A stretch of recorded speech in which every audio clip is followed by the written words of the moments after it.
we move to the next session, which is war coverage in the digital era, and we start with a short presentation by Professor Gadi Wolfsfeld of IDC Herzliya about an interesting EU research. Please.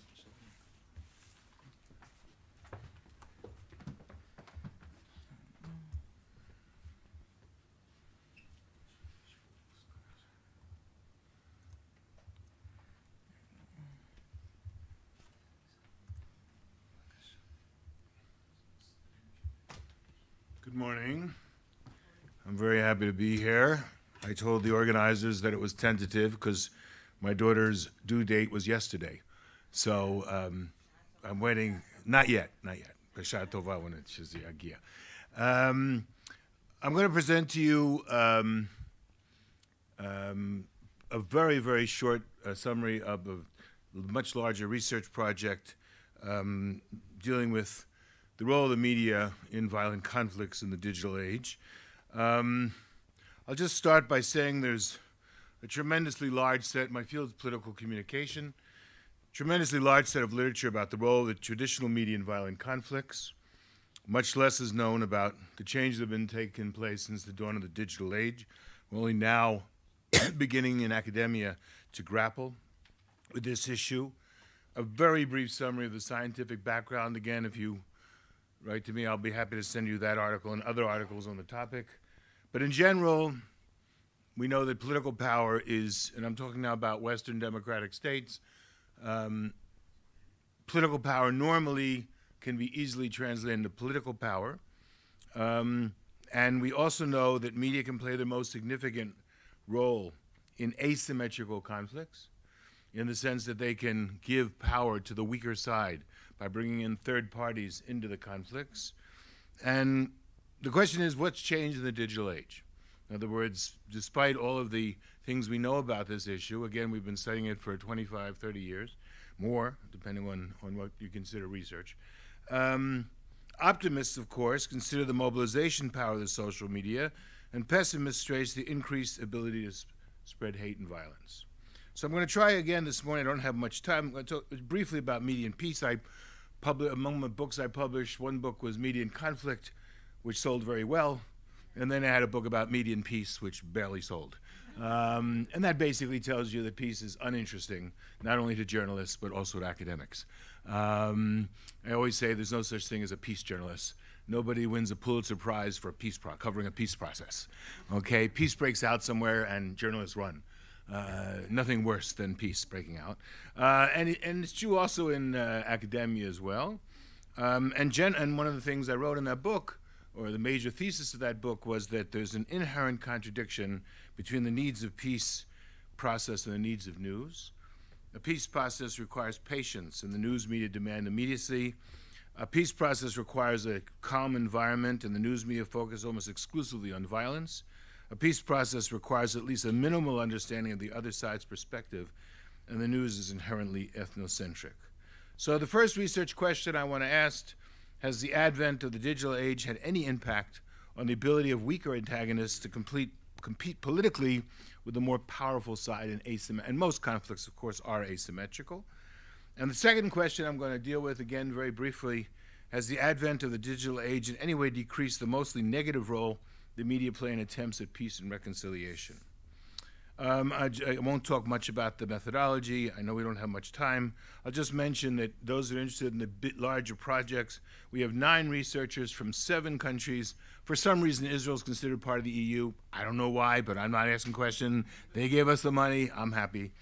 And we looked at, it's a massive study. So again, I suggest you go to we have content analysis, interviews, and we dealt with Israel, Palestine, Syria, Macedonia, Democratic Republic of Congo, Burundi. I see missing here is Kosovo. We also dealt with Kosovo. So it's a really large 3-year study that ended in December, and a massive amount of both content analysis, of news reports, of parliamentary speeches, of press releases. I mean, just a really, really large one. So I'm going to talk about a really, really small part. My expertise, or what I was in charge of, was interviewing political leaders. and trying to understand how their relationships with journalists, semi-structured interviews. Okay, so let me start with the first question. Has the advent of the digital age had any impact on the ability of weaker antagonists to compete politically with the more powerful side? In general, the answer will be yes, but maybe I should write yes, but. Okay, every academic has to have but after whatever he says. So I'm going to start with yes, but. Obviously, and you're all aware of this, the biggest change in the last 10, 15 years has been the widespread use of cameras, which are seen as a threat to the Israelis and an opportunity for, I'm only going to talk about Israel-Palestine now, I'm not going to talk about the other conflicts. But what I'm talking about is more generally true, of course. It's seen as a threat by the Israelis. Here's a quote from one of the Palestinian leaders. It had a big influence. The public has started to practice media-related activities. They monitor events and capture them in the smartphones.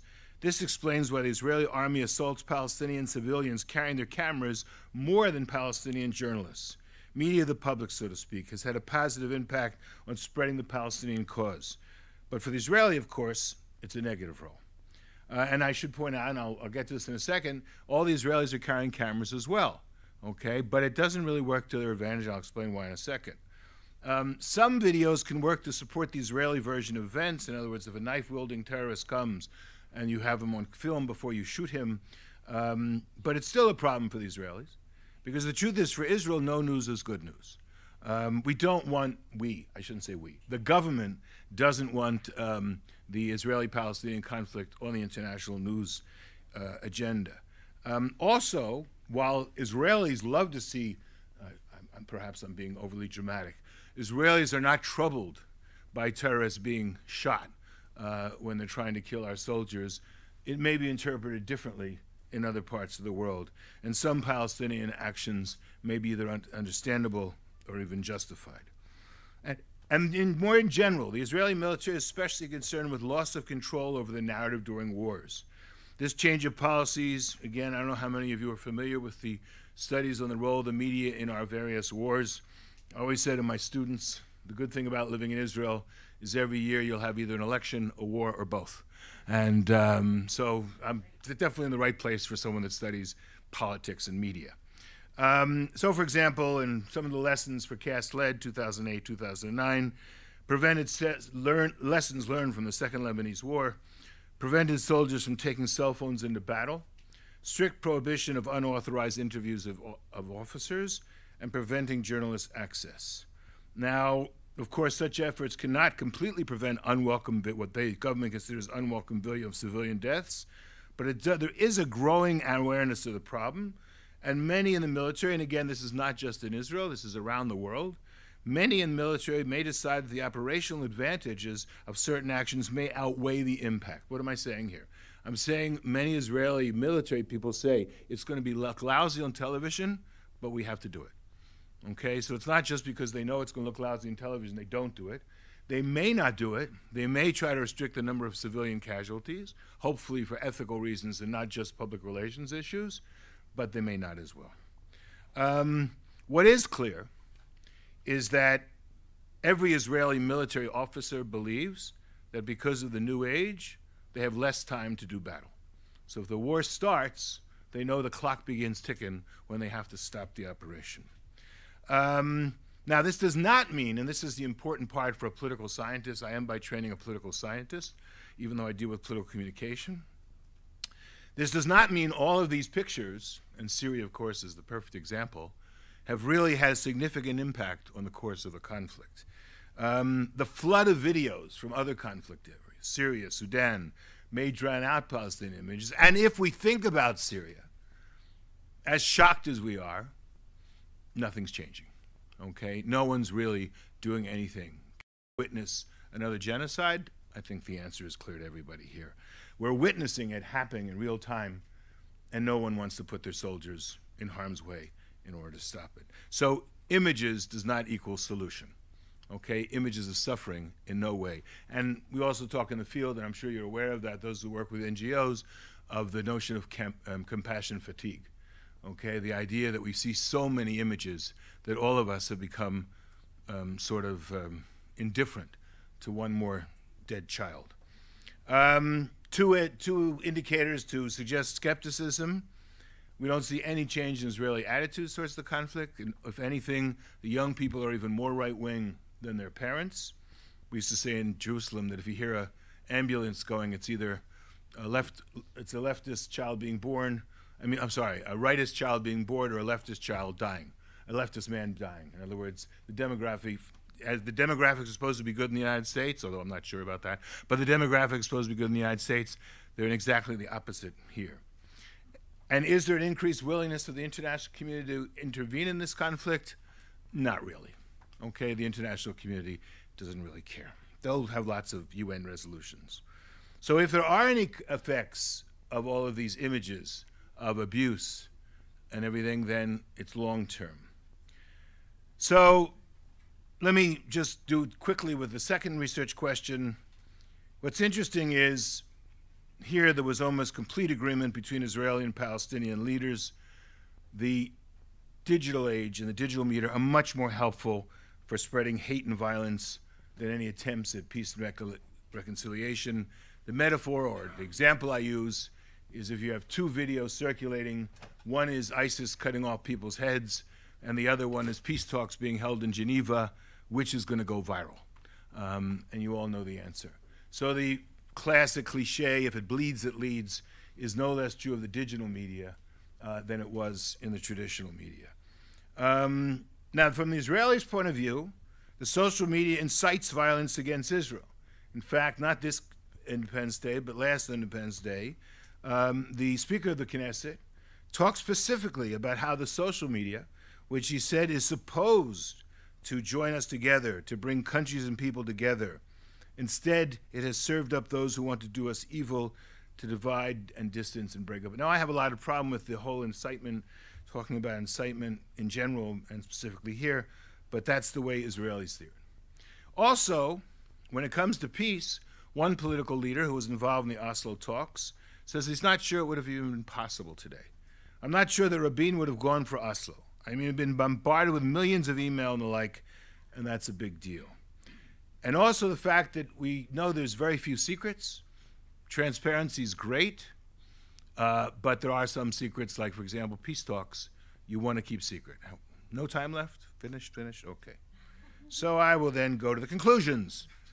The role of the media in conflicts has provided advantages to weaker challengers because of the increasing difficulties the stronger antagonists have in controlling the flow of information. Nevertheless, there's no definitive evidence that, at least in the short and medium term, it has an effect on the conflict itself. And the new media, like the traditional media, is much more likely to serve as an obstacle to peace and reconciliation, making a bad situation worse. And what can I tell you? Sorry to finish with something pessimistic, but, you know, I'm a Jewish academic. What were you expecting? Thank you. Thank you very much, Gadi. I want just to acknowledge the presence of Ambassador of Myanmar here, Mr. Lin Mang. Welcome, sir. And we are now moving to the session war coverage in the digital era. Please come to the podium. Dr. Noam Lemel-Shriklatar, the founding dean of the School of Communications at IDC Herzliya. Ediz Jansen, reporter or commentator also with Turkish TV, covered Syria and the region. Rob Mahoney, Deputy CEO of the Committee to Protect Journalists, and Walid El-Omari, who is the guys, come in, don't we? Walid El-Omari, who is the bureau chief of Al Jazeera, Jerusalem, and the Palestinian territories. This session is moderated by Tanya Kramer of Deutsche Welle in Jerusalem. Tanya, many thanks for taking the time to being with us. This is the German president is visiting Israel and today is in Ramallah, right? And so really appreciate your coming to us. Gentlemen. Our time, because we have many interesting people here on the panel, and they're all coming from a practical side. They can talk a bit how it is actually on the ground, most of them at least. So I would like you to introduce yourself, and then we start a little discussion here and open up the panel for you as well for your questions. So maybe you would like to start. Good morning. I'm the Dean of School of Communication in IDC at Syria, and I'm involved with artificial intelligence and journalism and the combination, and it has a lot of relevance to this topic, which I hope I will present. I'm Edis Tianshan. I'm now working with TRT World. For the past 2 years, I've been covering mostly Syria, regularly going in and out. And before that, I was actually based here in Jerusalem for about 6 to almost 7 years, covering all Israel, Gaza, West Bank, and also most of the recent Gaza wars. So I guess I'll provide some insight, and I must say it's humbling to be sitting along an Al Jazeera bureau chief, a former Reuters bureau chief, and founding dean, so I really appreciate the opportunity. Thank you. Good morning. My name is Robert Mani. I'm the Deputy Executive Director of the Committee to Protect Journalists, which is a non-governmental organization based in New York that works with journalists around the world. Before that, I worked for many years for Reuters News Agency, including 7 years here in Jerusalem. Thank you. My name is Omar Walid. I'm the Bureau Chief of Al Jazeera Network in Palestine and Israel. I am dealing with 3 different kinds of authorities, Ramallah, Jerusalem, and Gaza. I hope that I can contribute something in this discussion. So I'd like to open the discussion a bit with you, Edis, first, because you're on the ground. You just also came back from Syria. You were reporting from there. You've been also covering here the Gaza wars. I mean, could you tell us a bit, because we're talking about the digital age, how much does it affect your work on the ground, you know, to be constantly, as a reporter, you have to basically work on all fronts, you know, maybe delivering on Twitter, your television.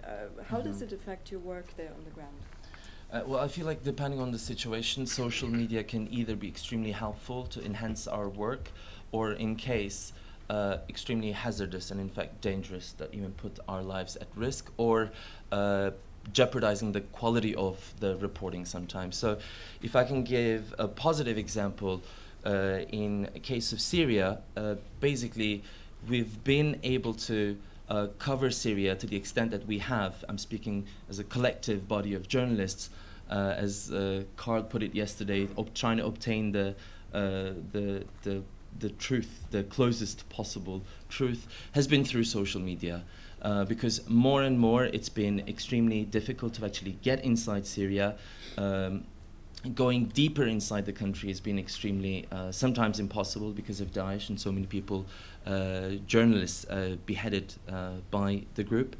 And so Live Map Syria is one of the websites that all of us journalists have been using and relying on to report on Syria. And this is basically a body of activists actually on the ground.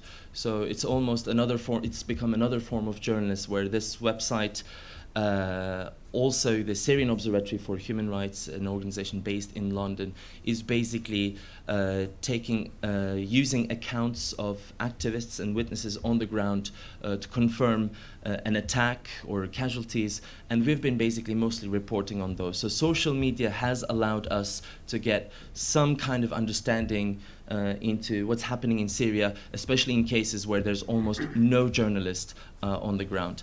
But on the contrary, it's also been very difficult sometimes, because social media also provides sensitive information sometimes.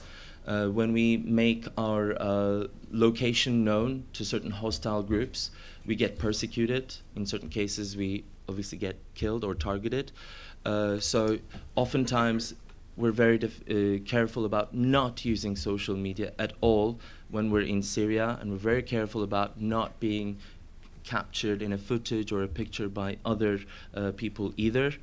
And in certain cases, if we're talking about technology in general in a digital era, obviously we're oftentimes carrying equipment that is big GAN or 3G devices in order to provide live coverage. And soon enough it became known that the Syrian regime could actually detect some of those connections to a satellite and could actually target those knowing full well that these are journalists trying to cover life. So at times it really enhanced our reporting, and at times it really put us at risk as well. I think I would like to ask Robert as well, because you're working as well on the issue of the security of the journalists, what happens to them. I mean, do you think, I mean, with all this digital media as well, also journalists do have to take more risks, you know, to get the story right, I mean, done? So could you maybe answer to that, what, you know, Lisa was just saying?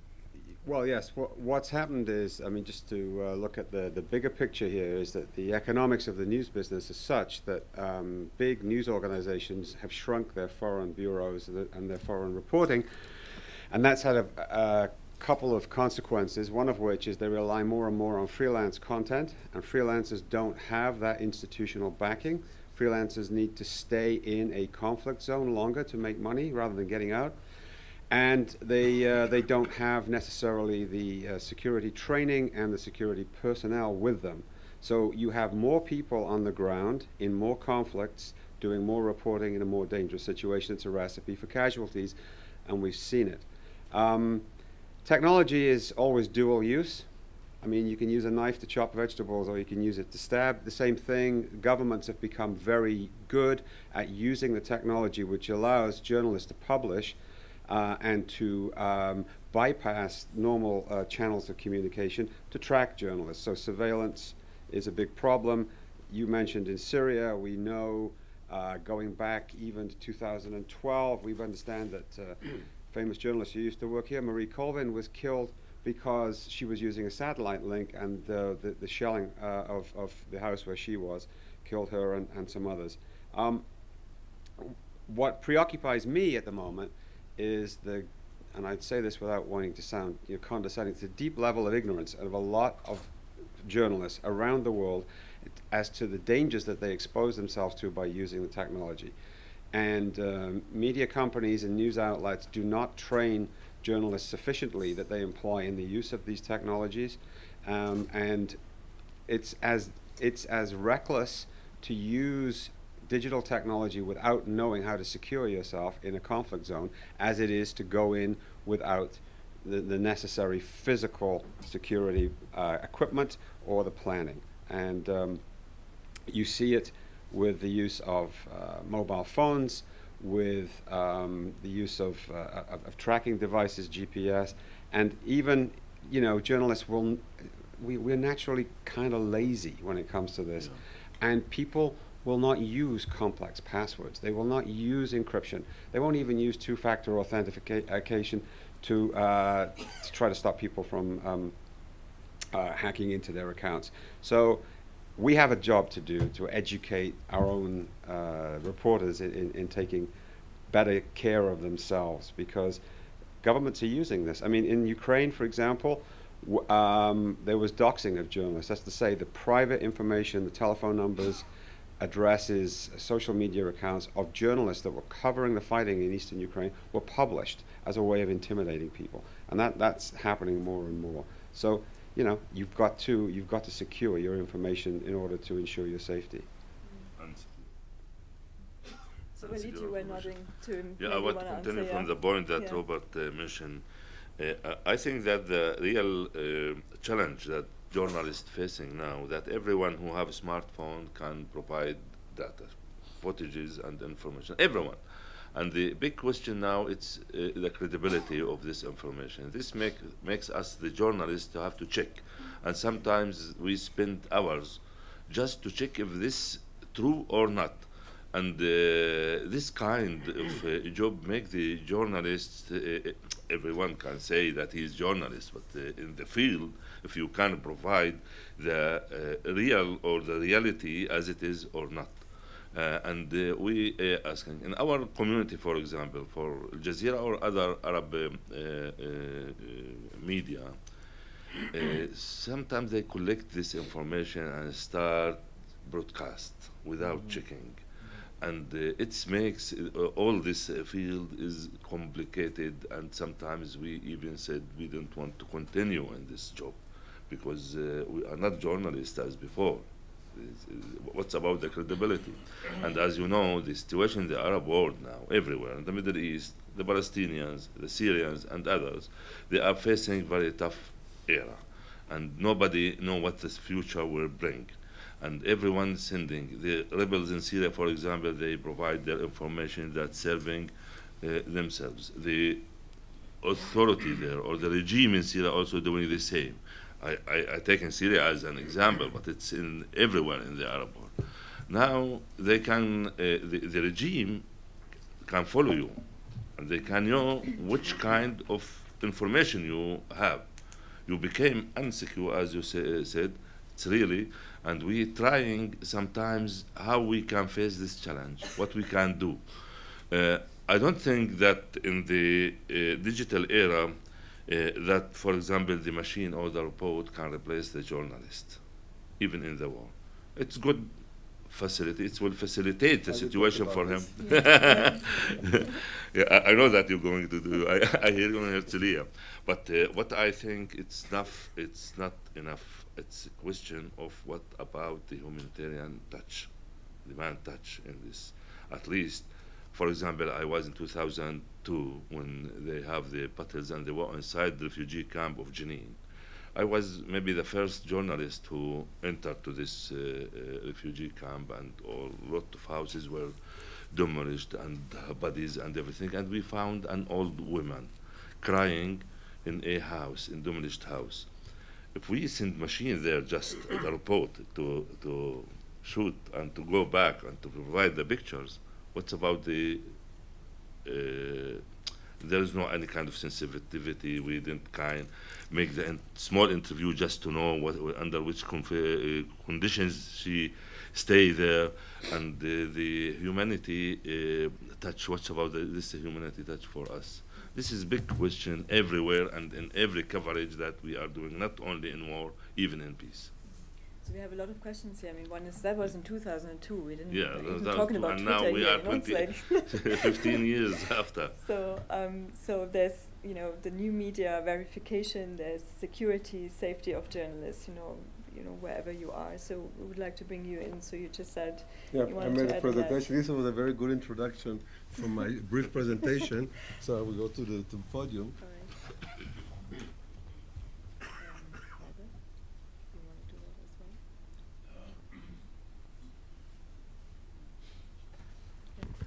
well? As you can see, the topic that I want to discuss is can robot journalists replace human journalists in the coverage of wars? Which is very relevant, especially Robert mentioned that some of the journalists are quite lazy in the war coverage, and I think here that the technology can help. Just to mention, since 1992, over 1,227 journalists were killed in war zones, 16 in the occupied territories, and I call it occupied territories. You can understand where I'm coming from. It's a lot of journalists who died. Also, one of our graduates of IDC was beheaded in Syria by Daesh. There's a beautiful piece of work by an artist, Sidney Kane, who took 50 helmets from the Vietnam War, and she made this in the memory of war journalists. She approached a journalist, and they gave her some artifacts and handwritten notes from the battle zones, and she designed these beautiful helmets, which was presented in New York. It's a beautiful work in the memory and respect to journalists who go and risk their lives to tell us the story. The question that I want to pose, can we trust reports from Warzone journalists? And at this, you will forgive me, I'm not referring to you. Research shows that journalists who cover war zones are influenced by the human suffering, which Valida described in Jenin. 30% of the journalists who cover these war zones suffer from post-trauma in Jerusalem, and the journalism school in Columbia have established a special DART center to help journalists who suffer from post-trauma. So 30% suffer from post-trauma. Fear of the journalists who cover war zones are influenced by the fear from portraying their host in a negative way. And we have here the story by the Foreign Press Association that Hamas employed blatant, incessant, forceful, unorthodox method against visiting international journalists. We can understand the fear of reporting a truthful report from the war zones. And also, there's quite a lot of developed fashion that journalists are embedded with the troops. And research shows that those who are embedded in the troops cover in a very positive way, more positive way the war than those who are freelance. You can see here the beautiful caricature about this, the general holding this journalist by the throat. Research findings is that war zone journalists often compromise their journalistic ethics due to these factors. So we have to keep it into account, and not all of them, but quite a lot of them compromise ethics when they cover war zones. Can technology help? And the answer is yes. The journalist work divides into 3 levels: data collection, then analyzing the data, and building the narrative. And technology can help in all these 3 levels. We know that data collection we can be done by human journalists in the war zone areas. It can done. We can send a lot of what we call telepresence robots that can go to Jenin and can interview this lady and send pictures and her voice to the media companies. This some underwater even robots, sensors. I'm showing here data silos because there's a lot of information about the war areas in a lot of data silos that are filled by social networks, by government agencies, by UN agencies, by press clubs. There's a tremendous amount of information that can bring depth to the coverage of the war zone by the journalists. But as Robert said, journalists are quite lazy and they don't know how to use data analytics tools, which can really add depth. To their coverage. There's a lot of information there without having to risk your life. Okay, this is just the use of drones by BBC to cover Gaza after 50 days of operation. I just Googled the use of drones by the media in war zones. About 1 million stories are in the archives of Google just in February this year. The data analytics tools, there are a lot of data analytics tools, some of them free, which can allow you to take a huge amount of information and discover insights which could really bring a lot of good depth to your story. And of course today there are many companies in the world who actually develop algorithms that can write the narrative itself. There are 12 companies, by the way, it's very useful. I'm trying to rush because I was given 7 minutes. Computers by 2029 will be able to do all things that humans do, but only do it better. Last week there was an interview with Professor Shashua, who sold for $15 billion his company to Intel, and he was asked to forecast what will happen in the future with AI and journalism. He said human journalism will also disappear by the 2029. Wait a minute.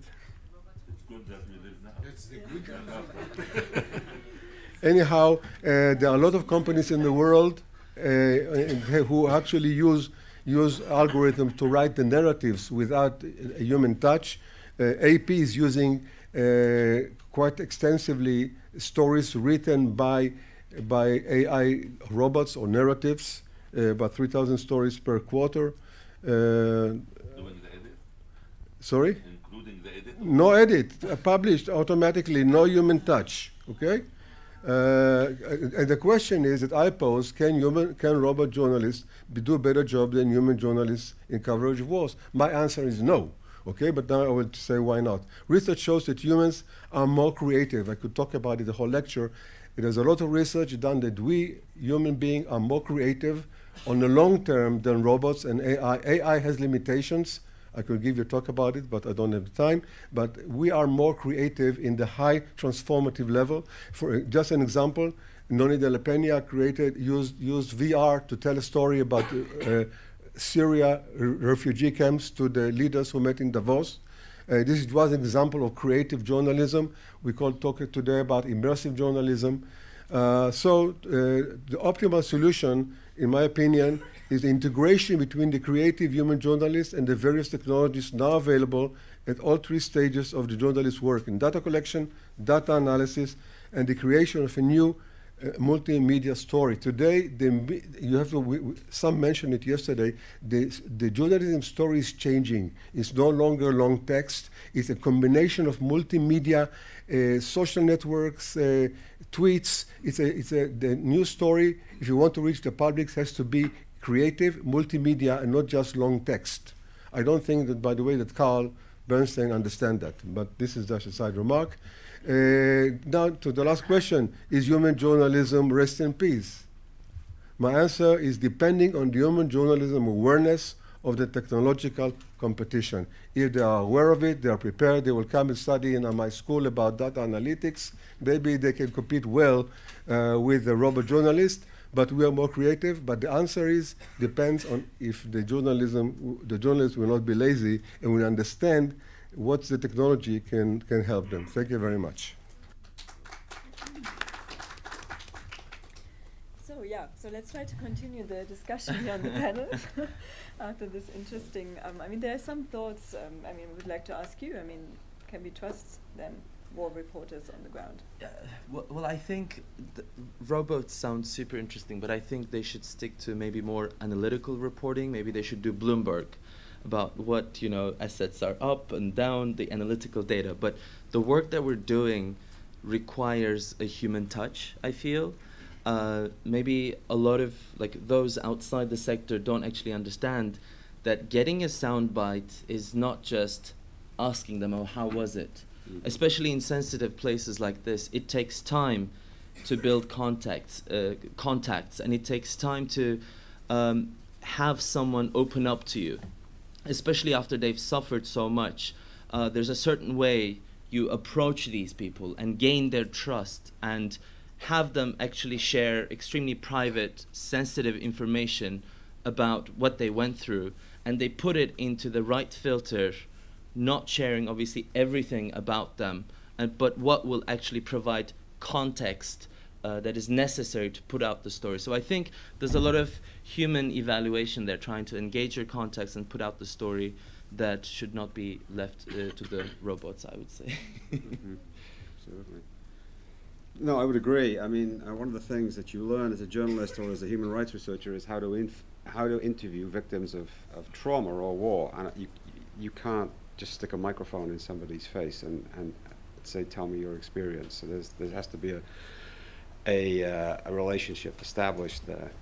I mean, robots are useful, as you say, for crunching numbers and building databases, but I don't think that they'll ever replace a human.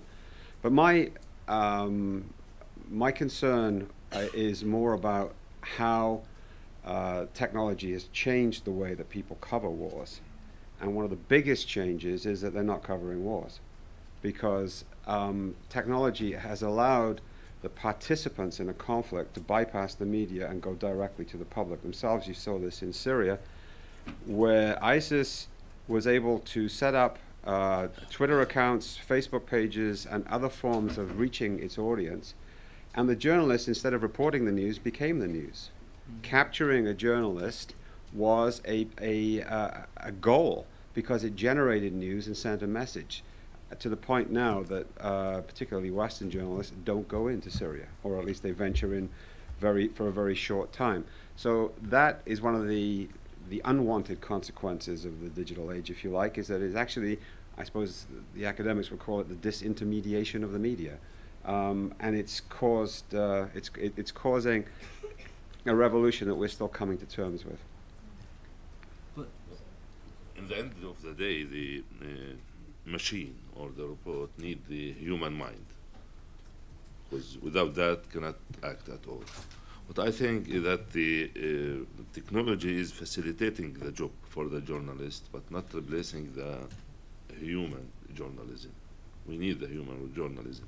If it's make the journalists lazy or not, it's the same question we can ask the doctors, for example, who dealing with treatments for people, health treatments.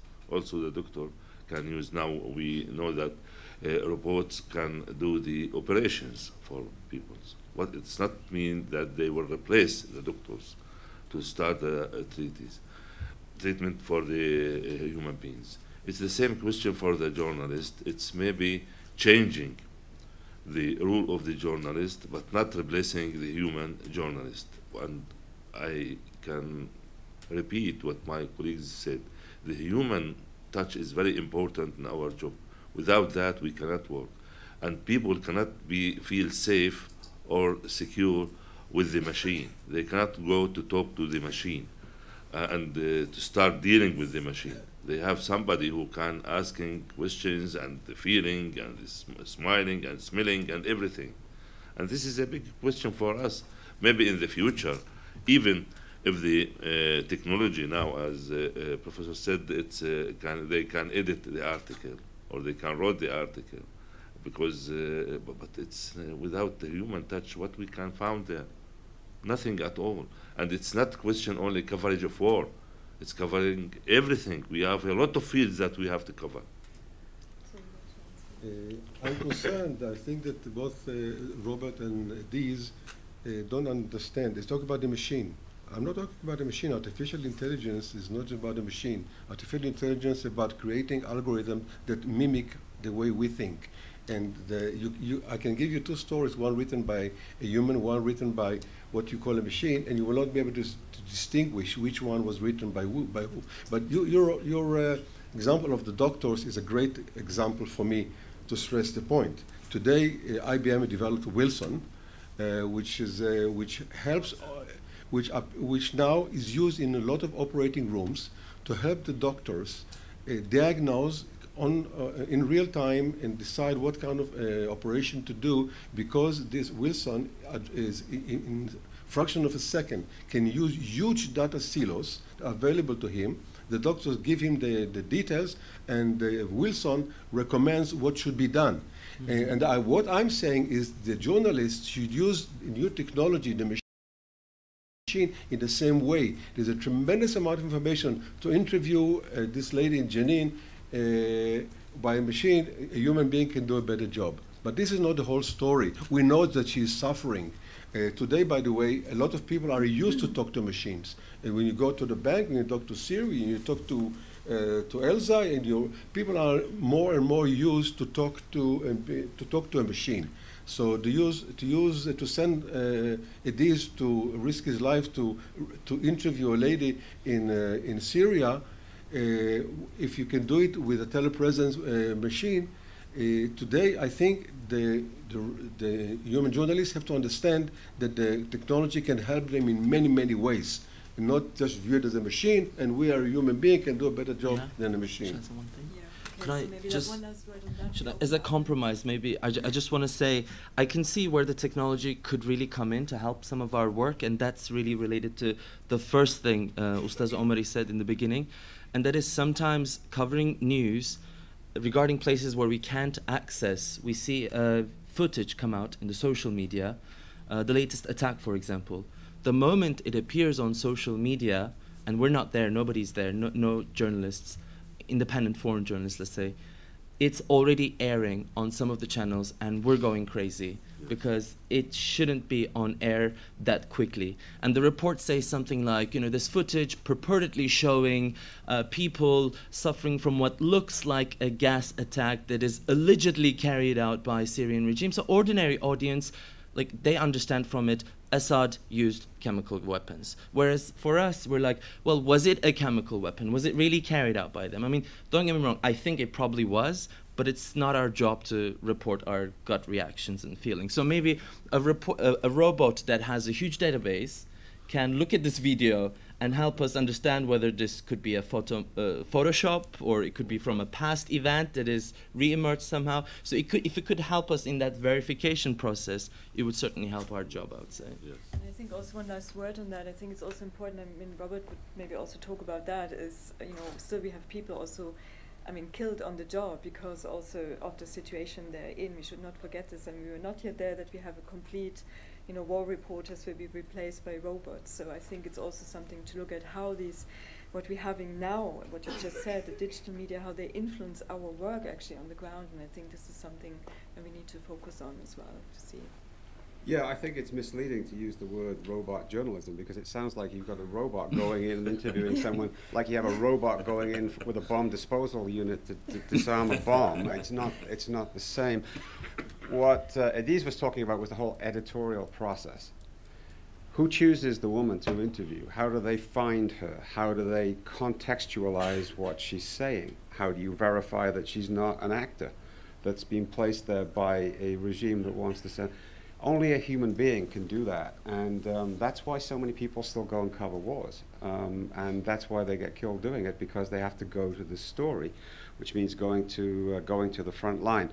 I can see how technology can facilitate that, and eventually may even we get to the point where we don't need to send people to the front line, but there always has to be a human decision maker, I think, in charge of the technology.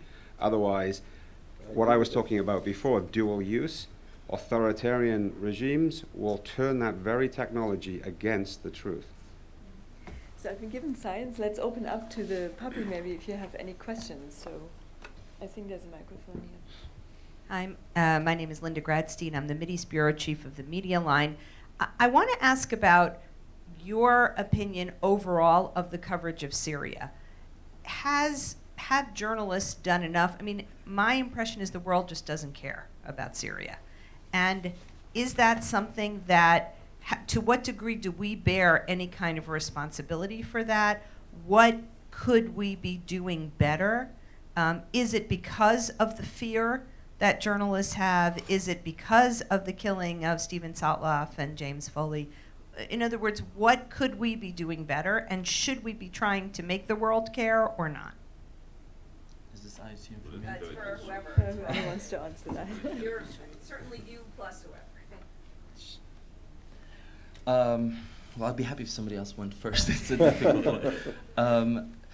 I think there are a lot of factors at play here. I feel that the world has generally become a very violent place, or we've been exposed to a lot of it because of the social media.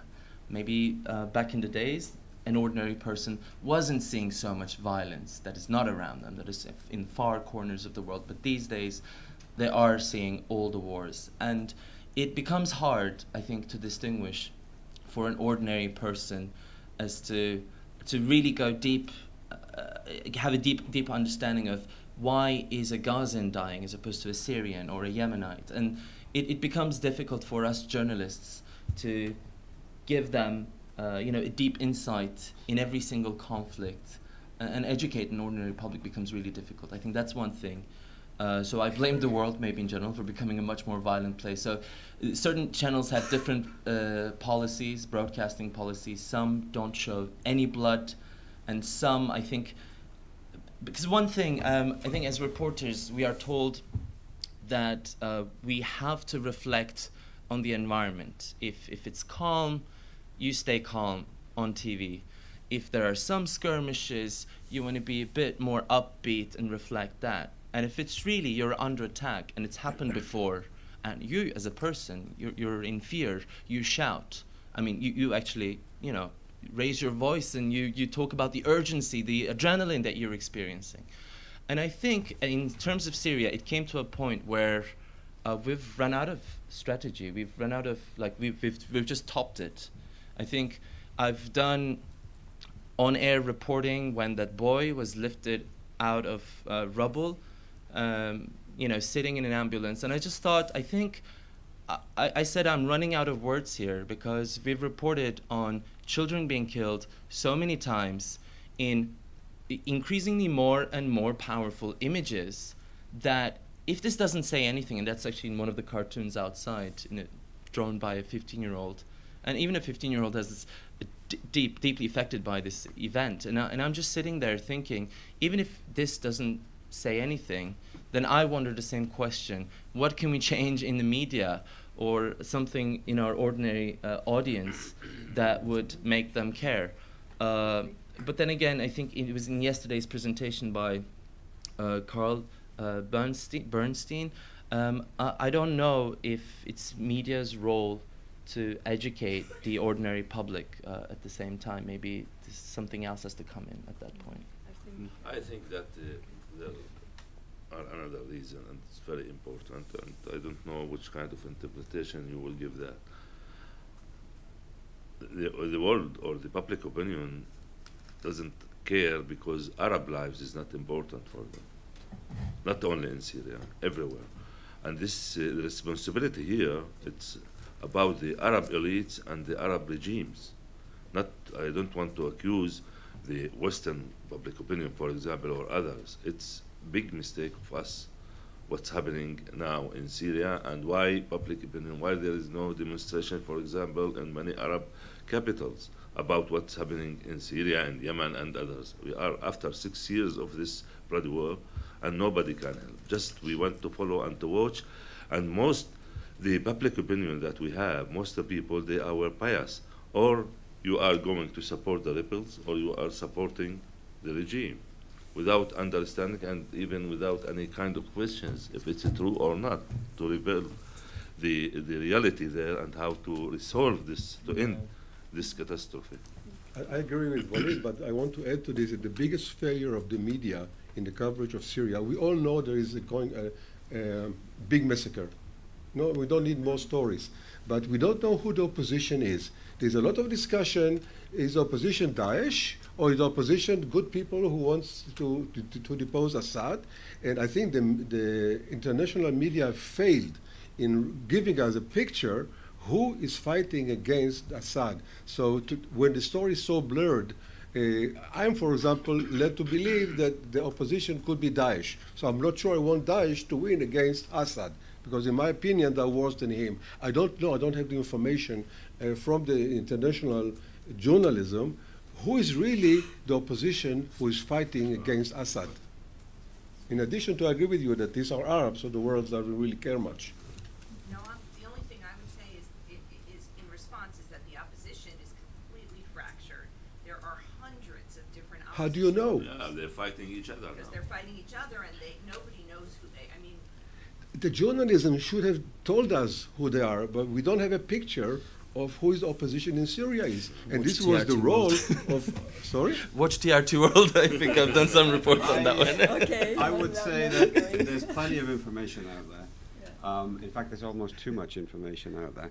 And the international media, and I'm not a spokesman for the international media because I don't even know what they are, but there have been 104 journalists killed covering the conflict in Syria in the last 6 years, confirmed. That's a very low estimate. So that gives you some indication of the dangers that journalists are taking. And most of those are Syrians. And in those zones of silence which Daesh has created, you have groups like Raqqa is being silently slaughtered, which is a cooperative of people who aren't really journalists, who are pushing out information on social media, exposing themselves to dangers in order to get the information out, telling us what life is like under ISIS. So there is information coming out, and these people are tracked. 2 of them were killed in Turkey. They were hunted down by Daesh because they had been reporting.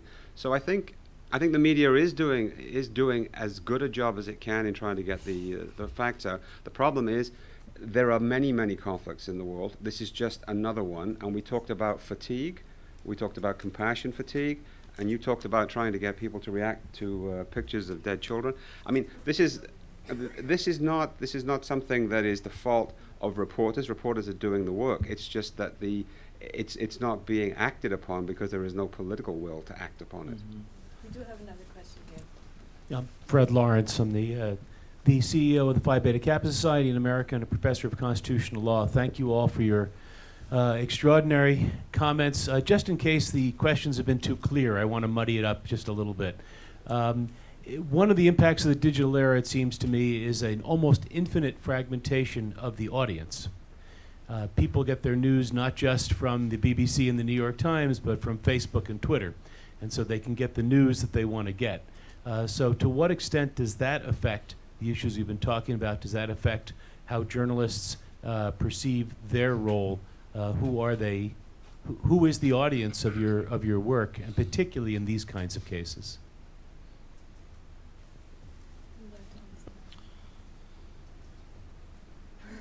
Me? Never, yeah. Well, look, This is interesting. What's happening here? I No. totally like. 3 journalists who cover war zones, and they don't want to answer your question. No, I didn't say I didn't want to answer your question. I'm just, the question's very broad. I mean, I think if you look at what's happening in the United States, for example, with what people are calling out, the silos and the information bubbles, you can go through life if you watch a certain TV channel or read a certain website and exclude everything else. And it's a problem. And we're trying to burst into those bubbles. Facebook is now, I think, the biggest publisher of news in the world, if I'm not mistaken. And so people are no longer getting their news by going to the front page of any outlet. They're going in through the side and through the back based on their recommendations from their friends. So that's changing the way that journalists have to think. But I don't know what the consequences of that are for war reporting as such, except that you can live a very peaceful life as a consumer of news and not see any of that. You can exclude it, and that's dangerous. I think what I realized is, and this was again part of the discussion yesterday, that a lot of people already have their preconceived beliefs and thoughts, their perspective, and they just want to hold on to it. They don't actually want to get a deeper understanding and question themselves and what they believe in. And I think only certain few media outlets, or maybe it's not just about the outlets, but only certain journalists truly want to just get to the bottom of it. And while having more voices is great, more outlets, more media websites, at the same time, I feel that a lot of them are being established to go directly to one sharp dogma, trying to influence and manipulate. And in those cases, we feel frustrated because as a journalist, I would love to collaborate with my colleagues, see what they've been up to, what they're writing, to inspire me, to make me part of make me part of the conversation. I'll ask more questions, but I feel I'm facing more and more articles about Syria that is just trying to influence and manipulate people. And I feel that when I'm covering the story, that also puts me in a difficult position because sometimes people assume, oh, this is a Turkish-based media, so they're just going to bash Assad and take the side of the opposition. And I'm trying to, a frustrated individual journalist, saying, no, I swear I will report when the opposition is killing civilians as well. And I have repeatedly. But this is not being done professionally and ethically by all those voices out there. And this is what affects us and all of the coverage. Walid, as the last words before we close the session, yeah? I just want to say that there's a lot of connection between traditional media and social media. Social media, we've done research on this, social media draws a lot of their stories from traditional media. A good story published by any journalist will get viral, so we should not think that the new media is killing traditional media. There's a lot of synergy between the two, and there's always search by editors of digital journalism. They look for good stories, and they look to traditional media, and they give them a lot of echo. So I think there's a lot of good synergy between the two. I don't think that the problem here is the journalists themselves.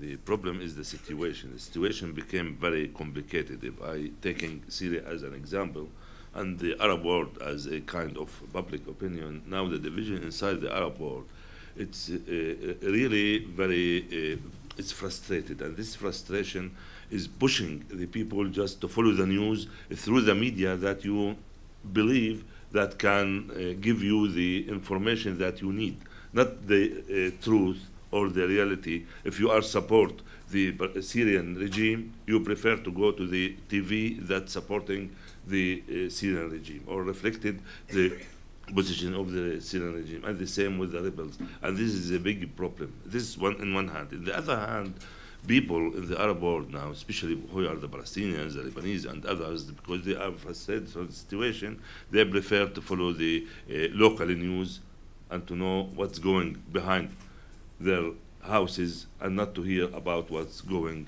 in other places. Even it's very tough after these 6 bloody years.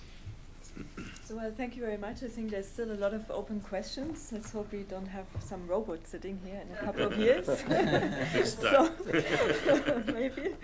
Thank you very much. Yeah. For all the panelists. Thank you. You just mentioned the limits of robots. So in the first tests of the autonomous car, there was a car, manned car, with a driver which was double parking. So the autonomous car stopped behind it and waited.